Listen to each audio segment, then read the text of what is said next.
প্রতিটি এলাকার জাতীয় সংসদ সদস্যগণ সর্বস্তরের জনপ্রতিনিধিদের গণের প্রতি আমার আহ্বান, জনগণকে সঙ্গে নিয়ে প্রতি সপ্তাহের শনিবার আপনারা যার যার এলাকার নিজ নিজ বসত বাড়ি এবং আশেপাশের এলাকায় পরিচ্ছন্নতা অভিযান পরিচালনা করুন। আগের মতো ইউনিয়ন কাউন্সিলের নেতা হলে চলবে না, এখন কাজের নেতা হতে হবে, কাজে কর্মের মাধ্যমে। আপনারা জনগণের নেতা হয়েছেন, নির্বাচিত নেতা, আপনাদেরকে সঠিক নেতৃত্ব দিতে হবে।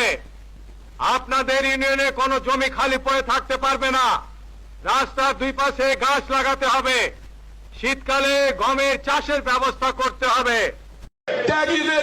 ত্যাগীদেরকে মূল্যায়ন করতে হবে। ফ্যাসিস্টদের কোন প্রেতাত্মাকে কোন জায়গায় বসাতে পারবেন না। যারা ত্যাগী, যারা নির্যাতন ভোগ করেছে, যারা জেল খেটেছে, যারা মামলা খেয়েছে, ঘরে ঘুমাতে পারে নাই, যারা আহত হয়েছে, তাদেরকে জায়গা করে দেবেন।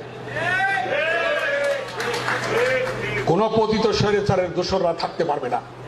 পরিষ্কার বক্তব্য। যদি ডকুমেন্ট সহ দেখাতে পারেন কেউ রাখছে, আমরা সাথে সাথে যে রাখবে তাকে সহ আমরা এই ব্যাপারে সিদ্ধান্ত গ্রহণ করব, এবং সিদ্ধান্ত গ্রহণ করে আমরা আমাদের ভারপ্রাপ্ত চেয়ারম্যানের কাছে পাঠাবো। কথাটা বুঝতে পেরেছেন আপনারা? আমরা সেভাবে কাজ করব। আপনারা কি রাজি না এইভাবে কাজ করতে? ত্যাগীদেরকে মূল্যায়ন করতে হবে, এবং যাদের পদ নাই, ছাত্রদল, যুবদল, স্বেচ্ছাসেবক দল থেকে আসছে, তাদেরকে পদ দিতে হবে, মূল্যায়ন করতে হবে।